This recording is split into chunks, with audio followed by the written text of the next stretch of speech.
Micheál Martin, has it been a good night so far? Yeah, it's been a great night, Peter. The weather thankfully has cleared, and there's a huge GAA crowd here in the racecourse for what we hope will be an annual event. We had one in 2019 pre-COVID, just after we had won a Leinster Championship. So this is the next event, and it's been very successful. A great support from the Wexford GAA community. And the people who are here tonight, what's on the menu for them? What's the plan for the evening? Yeah, well, there's two aspects. One, we've a corporate event just beside us, which was sold out very, very quickly, and there'll be music which will go late on to the night. And then there's a huge number of club people around the pavilion, and people are catching up and I suppose discussing last weekend's games, and at the same time checking out the form of the local horses in particular.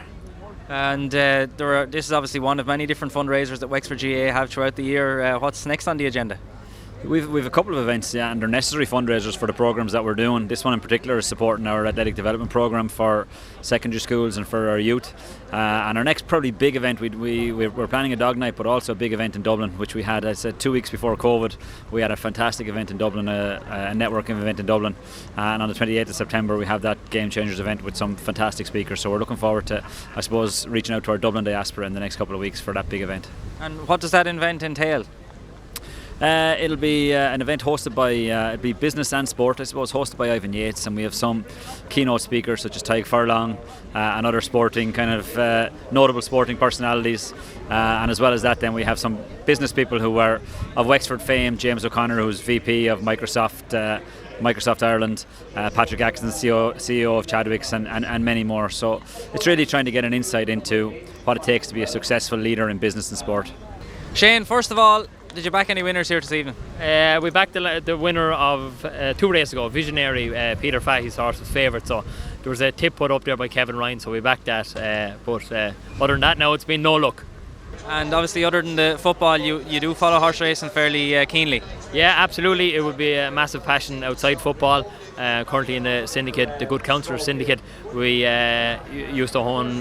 We had a horse called Cerberus, won a Grade 3 on Hatton Grace Hurdle Day in Fairyhouse, and we currently own Magic Word with Anthony McCann up the north, and we were over in Cheltenham with it there during the Easter holidays, and it finished 5th. So yeah, absolutely love the racing, and during the off season and that, I tried to get to as much race meetings as possible.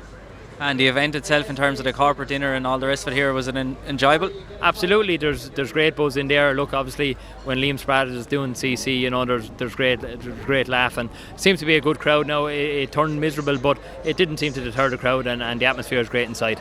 And just briefly looking back on the inter-county football season that was, how would you sum it up?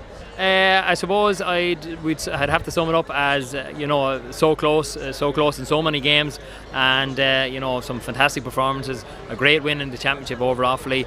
Not the performance we wanted to put in against Dublin in the Leinster quarter final, and then an excellent game against Offaly in the Tailteann Cup. And I suppose the team of our season was just a 1 point loss. We lost a couple of the games by 1 point, so we're very unlucky. But look, the key to the whole thing is we used 37 players throughout the season. We've 20 players under 25, and that's the way we'll be going forward. So you think the future is reasonably bright then for the Wexford senior footballers? Absolutely, future's very bright for going forward for the Wexford footballers. And looking back on the 2022 inter-county season as it was, how would you reflect on it? Yes, was still very disappointed over the result against Clare. To be honest, I thought we had them, and we did lots right in that game. We just couldn't get over the line for a finish. But overall, look, 16 games played, lots of learnings, lots of good work, lots of new players blooded. 3 losses out of 16, few draws, some very good moments. Obviously, blowing Nolan Park and had a good run early on in the league and so on. So. Yeah, overall very productive, very happy with it, but lots to do now over the downtime, and I suppose we need to find a few new bodies and strengthen our panel now over the next few months. So looking forward to the club scene now for the next few weeks.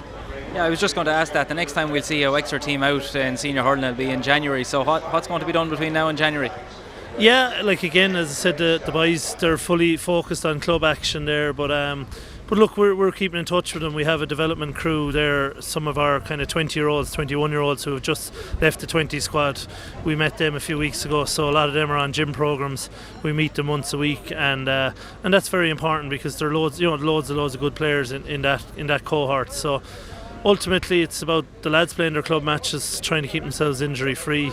As I said, us as a management team, Willie and Niall and a lot of our backroom will get to a lot of the games, and just as I said, trying to find a few new players, and ultimately lads need a bit of downtime then, which is obviously very important as well. So we'll have to just make sure that they get that, and once we get back to the gym sessions around November, December, that we'll be ready to go for Walsh Cup, which is early January. And just finally, two things then. Do you anticipate any changes or amendments to the management team? And I suppose the message then for a lot of club players in County Wexford is that you'll be keeping an eye out over the next few weeks. Yeah, most definitely. Look, from a background perspective, we have a brilliant crew. We all built a good, strong bond over the last 6 months. We're continually looking to expand that, and we're looking to add a few people to that. I envisage that there might be a change, one or two new people added to our backroom staff. But again, that will take time, and it'll take very meticulous kind of planning. So I'll get to that now over the next few weeks, and then.